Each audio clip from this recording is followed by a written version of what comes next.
Saya orang Jawa, tapi Jawa Timur ya.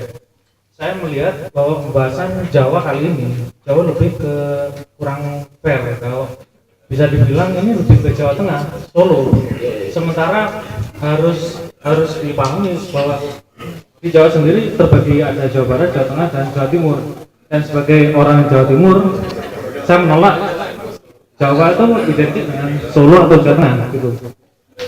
Mungkin ini pembahasan yang harus harus diklarifikasi lebih jauh, soalnya kita nggak bisa pungkiri bahwa ada perbedaan yang sangat dasar antara orang Jawa Timur dengan orang Jawa Tengah, begitu pula dengan orang Jawa Barat gitu. Bahkan nanti mungkin kita melihat kita harus lebih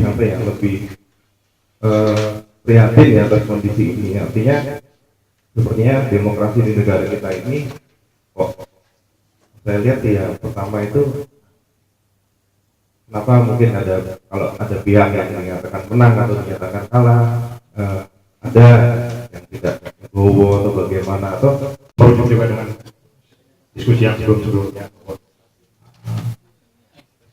fenomena Soekarno sebelumnya dan sebagainya itu, karena saya juga menjawabnya sebelumnya bahwa intinya sebenarnya masyarakat kita ingin perubahan. Pak Jokowi itu jalan kembali ke balai kota itu apa sudah dicabut SK Presiden tentang cutinya? Sampai hari ini belum.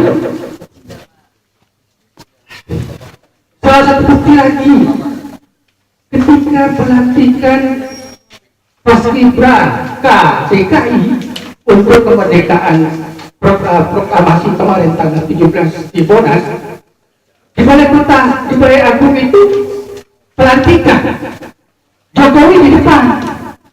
Saya lihat kata protokol peresmian Paskibraka DKI untuk perayaan 17 Agustus 45 di Monas. Normal itu kalau dia menjadi birokrat itu mengalami etapa demi etapa. Jadi dalam Quran tokokan atau jadi step by step. Karena step by step itu kemudian ada ilmu, ada pengalaman, ada tantangan, ada cara mengkong dengan usaha, cara begini dengan begini, itu sudah pengalaman.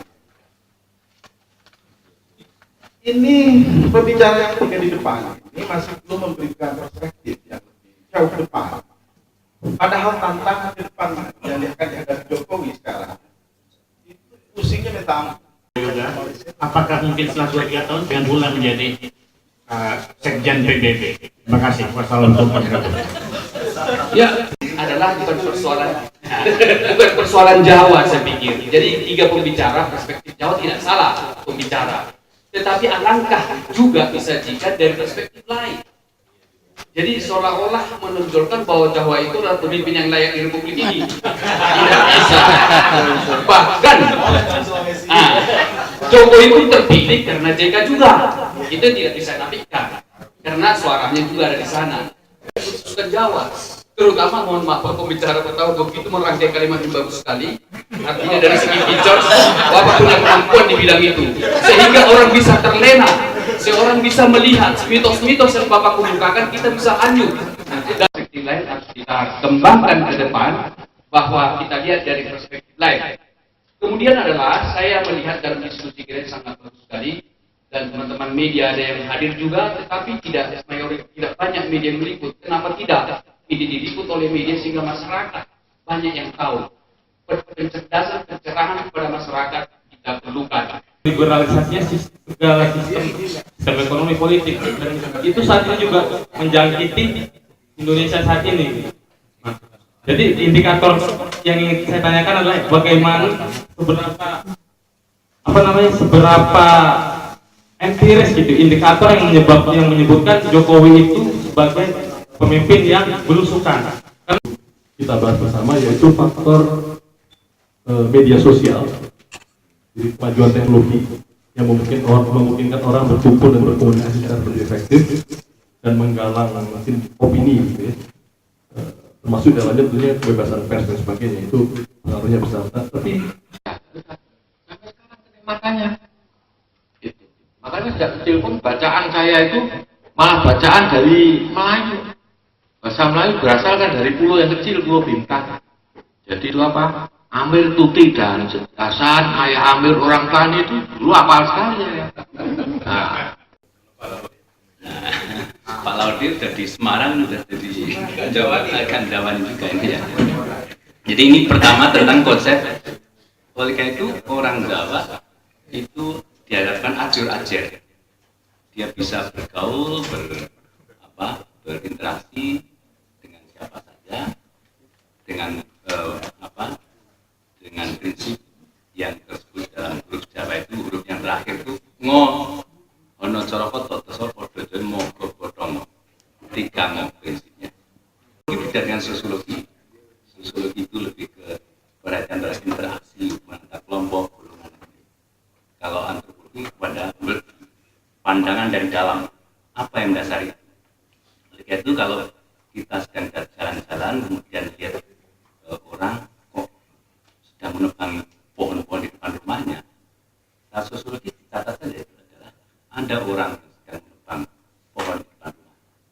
Kali secara antropologis nggak puas dengan itu, ditanya dengan in-depth interview, kenapa kok ditebang? Ternyata jawabannya adalah itu bapak itu sudah marahan sama istrinya, jengkel dengan istrinya, tapi istrinya pergi akhirnya dibabat itu pohon-pohon di depan rumahnya. Jadi yang disebut the capital of Japanese culture. Jadi, kota budaya Jawa itu kota budaya Jogja dan Solo. Walaupun itu Madiun, walaupun Kediri, dan tapi kiblat budayanya tetap ke Jogja dan Solo. Lihat keseniannya. Lihat cara orang meninggalkan manten, tetap dengan regalia budaya yang dari keraton itu, karena itu adalah center of excellence-nya budaya Jawa. Nah, tentu saja ada variasi-variasi. Kalau secara antropologis selalu orang harus melihat latar belakang sejarah yang pertama. Karena itu di Bandung tidak mungkin akan kita temukan Jalan Majapahit, Jalan Gajah Mada, Jalan Hayam Wuruk. Mengapa? Kembali ke peristiwa Perang Kubat ketika dia Pitaloka diantar oleh ayandanya untuk dinikah oleh Prabu Hayam Wuruk, tapi entah bagaimana kedatangannya ke Bubat itu seminggu lebih awal dari yang ditentukan, sehingga Gajah Mada belum menyiapkan penyambutan semestinya. Nah, sehingga bingung sendiri, ini kok sudah datang seminggu sebelumnya. Akhirnya ditawari jalan pintas, bagaimana kalau Paduka langsung bisa sowan menghadap Prabu Hayam Wuruk, tapi tidak dalam rangka mau menikahkan putrinya dengan Prabu Hayam Wuruk, tapi dalam rangka memberikan putrinya sebagai bukti dalam tanda kurung upeti bahwa Pajajaran atau Pakuan pada waktu itu adalah bagian dari Majapahit. Lagi sekedar sosiologi politik, Pak. Oke, ada mau tambah ini? Nah, Pak Salim. Itu yang saya temukan. Dan itu sesuatu hal yang menarik. Dan kalau tersinggung, lama betul baru sembuh. Ya. Itu yang saya amati luar biasa. Dari pengamatan hanya sebentar saja. Dan yang terakhir adalah Pak Jokowi dipush oleh media, oleh semua orang untuk jadi presiden. Pandangan Bapak bagaimana? Pak Prabowo mengatakan Jokowi itu kan orang Jawa. Tapi dia orang Jawa itu kalau ditawarin makan dia bilang sudah. 2 kali ditawarin sudah. Begitu 4 kali diambil semua. Itu kenyataan.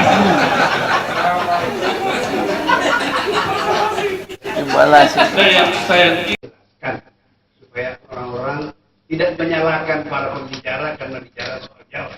Begini, apabila kita bicara, bagi kami yang belajar ilmu politik dan antropologi, mungkin juga sosiologi, apabila kita bicara tentang politik di Indonesia, kita kecuali Habibie kan semua presidennya orang Jawa. Ada satu artikel yang disebutkan tadi, ada satu artikel menurut saya yang sangat penting untuk mengerti politik kita selama ini. Ben Anderson, The Idea of Power in Javanese Culture.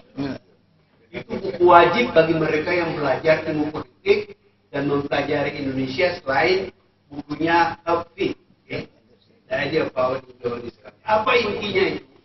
Intinya adalah kekuasaan itu dari atas, bukan dari bawah. Itu sebabnya maka Kartono Kamajaya, dulu saya ketua Dewan Kesenian Jakarta mengundang beliau ceramah. Dia mengatakan tidak ada demokrasi dalam budaya Jawa, susah itu. Jadi jangan harap ada demokrasi. Dan itu didemonstrasikan dengan excellent, bagus, cantik oleh Pak Harto. Oleh teman-teman tadi. Sebenarnya pertama karena kesederhanaannya. Karena persepsi masyarakat terhadap gambaran leadership atau kepemimpinan di Indonesia selama ini yang disebut dengan pemimpin berwibawa sudah menjadi momok bagi rakyat, sudah ditakuti oleh rakyat. Jadi Jokowi adalah karena kesederhanaan satu. Yang kedua karena tidak ada pilihan lain. Saya sendiri memilih Jokowi karena nggak ada pilihan lain. Yang satu lagi saya takut memilihnya. Sedangkan yang lain tidak muncul. Jadi janganlah karena kebetulan terpilihnya itu kita mencari alasan-alasan dengan mengais-ngais masa lampau. Sehingga kita kembali kepada periode kemenyan dan macam-macam itu. Dan demikian itu bukan tambah maju. Saya melihat kecenderungan anak-anak muda sekarang. Saya membaca Pak Salim pada anak-anak saya. Anak-anak saya memang dari kecil saya sudah bawa keluar dan sekarang juga bekerja di luar semua. Saya ingin mengalihkan sedikit ya. Kita pandang dari segi unsur kebudayaan Jawa dan bagaimana kepemimpinan, istilah kepemimpinan dalam kebudayaan Jawa. Tapi mungkin ini saat untuk sadar bahwa masyarakat Indonesia ada semacam revolusi, ya. Ada semacam pergeseran yang sangat menentukan dalam muncul satu lapisan menengah, the rise of a middle class, ya. Dan the rise of a middle class yang membutuhkan satu istilah kepemimpinan di dalam satu bentuk demokratis yang sangat berbeda dengan yang dulu, ya. Dan kalau kita lihat situasi Indonesia sekarang, ada banyak PR, banyak pekerjaan rumah, ada isu dari pendidikan yang sangat rentan kalau kita bandingkan dengan negara tetangga. Kalau kita pikir dalam 10 tahun yang terakhir ada 11 patents, industrial patents yang tercatat oleh orang Indonesia.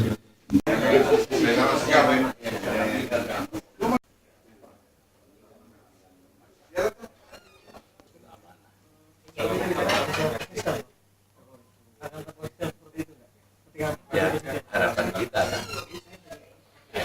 tergantung pada beliau. Kalau beliau konsisten akan tahan lama, tapi kalau tidak ya dihukum oleh yang siapapun. Saya kira dia orang yang ngotot hal yang sudah diyakini baik.